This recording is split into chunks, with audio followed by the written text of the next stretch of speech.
ओम नमो भगवते वासुदेवाय नमः। आप सभी को पुत्रदा एकादशी की ढेर सारी शुभकामनाएं।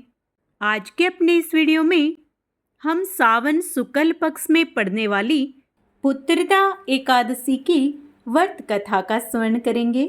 वीडियो यदि अच्छा लगे तो लाइक एंड शेयर अवश्य करें। वे लगातार हमसे जुड़े रहने के लिए कृपया चैनल को सब्सक्राइब अवश्य कर लें। हिंदू धर्म में एकादशी का खास महत्व है। एकादशी का व्रत करने से जातक का मन चंचल नहीं होता है, बल्कि शांत रहता है। पुत्रदा एकादशी साल में 2 बार आती है। एक श्रावण मास की एकादशी व दूसरी पौष एकादशी। सावन महीने में आने वाली पुत्रदा एकादशी का व्रत संतान प्राप्ति तथा संतान की समस्याओं के निवारण हेतु किया जाता है।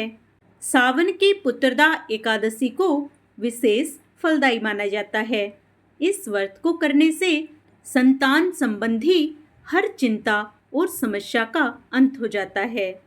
धनुर्धर अर्जुन ने कहा, हे प्रभु, ये कल्याणकारी और महापुण्यदायी कथाएं सुनकर मेरे आनंद की सीमा नहीं है और मेरी जिज्ञासा बढ़ती जा रही है।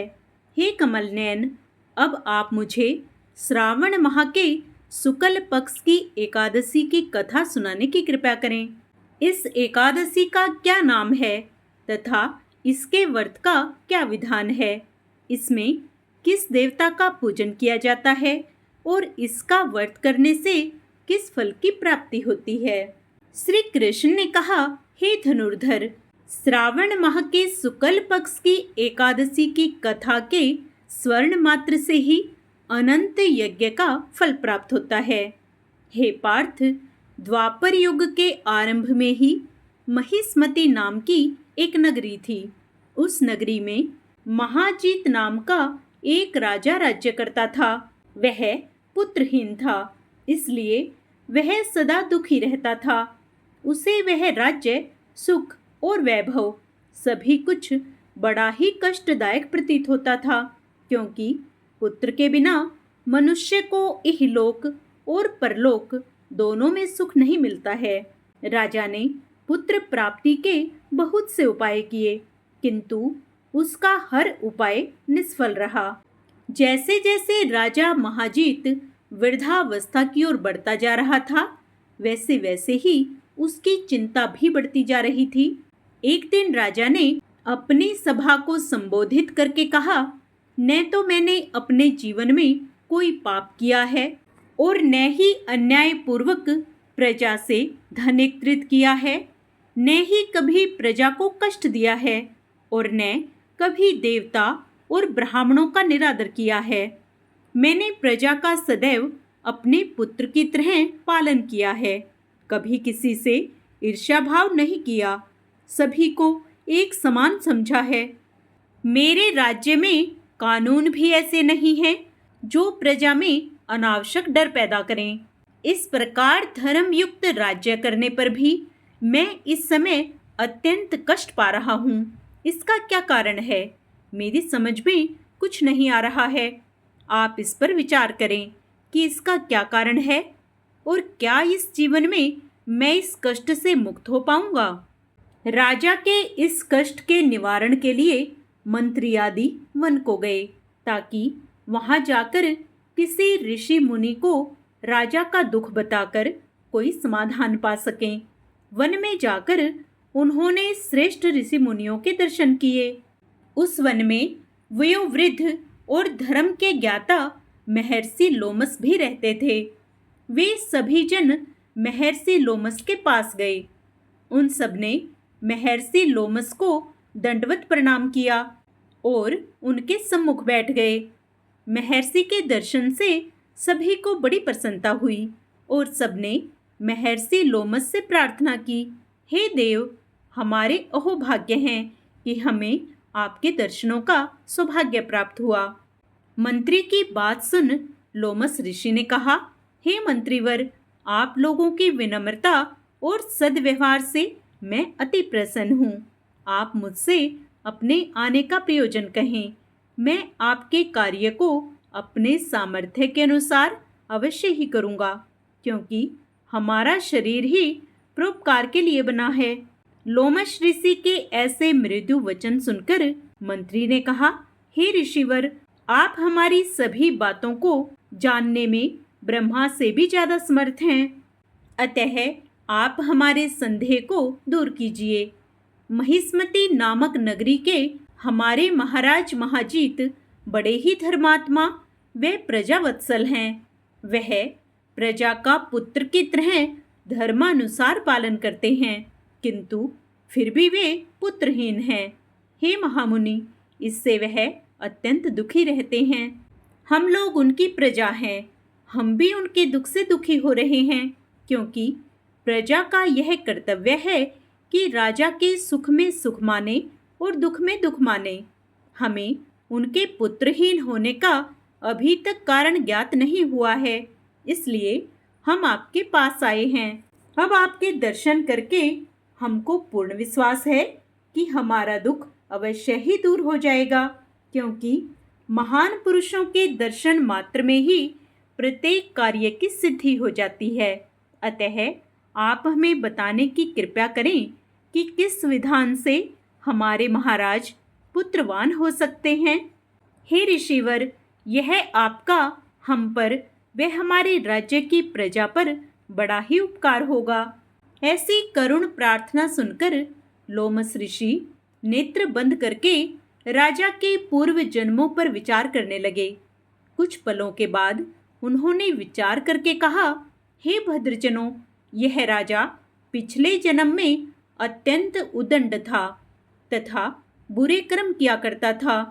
उस जन्म में यह एक गांव से दूसरे गांव में घूमा करता था। एक बार ज्येष्ठ माह के शुक्ल पक्ष की एकादशी के दिन की बात है। यह 2 दिन से भूखा था। दोपहर के समय एक जलाशय पर यह जल पीने गया। उस स्थान पर उस समय ब्याई हुई एक गाय जल पी रही थी। राजा ने उसको प्यासी ही भगा दिया और स्वयं जल पीने लगा। हे श्रेष्ठ पुरुषों, इसलिए राजा को यह कष्ट भोगने पड़ रहे हैं। एकादशी के दिन भूखा रहने का फल यह हुआ कि इस जन्म में यह राजा है और प्यासी गाय को जलाशय से भगाने के कारण पुत्रहीन है। यह जान सभी सभासद प्रार्थना करने लगे कि हे ऋषि श्रेष्ठ, शास्त्रों में ऐसा लिखा है कि पुण्य से पाप नष्ट हो जाते हैं। अतः कृपया करके आप हमें कोई ऐसा उपाय बताइए जिससे हमारे राजा के पूर्व जन्म के पाप नष्ट हो जाएं और उन्हें पुत्र रत्न की प्राप्ति हो। सभासदों की प्रार्थना सुनकर लोमस मुनि ने कहा, हे श्रेष्ठ पुरुषों, यदि तुम सब श्रावण माह के शुक्ल पक्ष की पुत्रदा एकादशी का व्रत और रात्रि जागरण करोगे तो उस व्रत का फल राजा के निमित्त कर दो, तो तुम्हारे राजा के यहाँ पुत्र उत्पन्न होगा। राजा के सभी कष्टों का नाश हो जाएगा। इस उपाय को जानकर मंत्री सहित सभी ने महर्षि को कोटि कोटि धन्यवाद दिया तथा उनका आशीर्वाद लेकर अपने राज्य में लौट आए। तदुपरांत उन्होंने लोमस ऋषि की आज्ञा अनुसार पुत्रदा एकादशी का विधान पूर्वक उपवास किया और द्वादशी को उसका फल राजा को दे दिया। इस पुण्य के प्रभाव से रानी ने गर्भ धारण किया और 9 माह पश्चात एक अत्यंत तेजस्वी पुत्र को जन्म दिया। हे पांडुपुत्र, इसलिए इस एकादशी का नाम पुत्रदा पड़ा। पुत्र की इच्छा रखने वाले मनुष्य को विधान पूर्वक श्रावण माह के शुक्ल पक्ष की एकादशी का व्रत करना चाहिए। इस व्रत के प्रभाव से इही लोक में सुख और परलोक में स्वर्ग की प्राप्ति होती है। बोलिए श्री विष्णु भगवान की जय, श्री एकादशी माता की जय।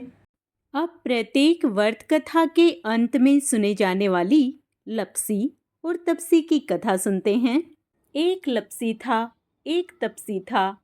तपसी हमेशा भगवान की तपस्या में लीन रहता था। लपसी रोजाना 1.25 की लापसी बनाकर भगवान को भोग लगाकर जीम लेता था। एक दिन दोनों लड़ने लगे। तपसी बोला, मैं रोज भगवान की तपस्या करता हूँ, इसलिए मैं बड़ा हूँ। लपसी बोला, मैं रोज भगवान को 1.25 लापसी का भोग लगाता हूँ, इसलिए मैं बड़ा हूँ। तभी नारद जी वहां से गुजर रहे थे। दोनों को लड़ता देखकर उनसे पूछा कि तुम क्यों लड़ रहे हो। तपसी ने खुद के बड़ा होने का कारण बताया और लपसी ने अपना कारण बताया। नारद जी बोले, तुम्हारा फैसला मैं कर दूंगा। दूसरे दिन लपसी और तपसी नहाकर अपनी रोज की भक्ति करने आए तो नारद जी ने छुपकर 1.25 करोड़ की एक एक अंगूठी उन दोनों के सामने रख दी। तपसी की नजर जब अंगूठी पर पड़ी तो उसने चुपचाप अंगूठी उठाकर अपने पैर के नीचे दबा ली।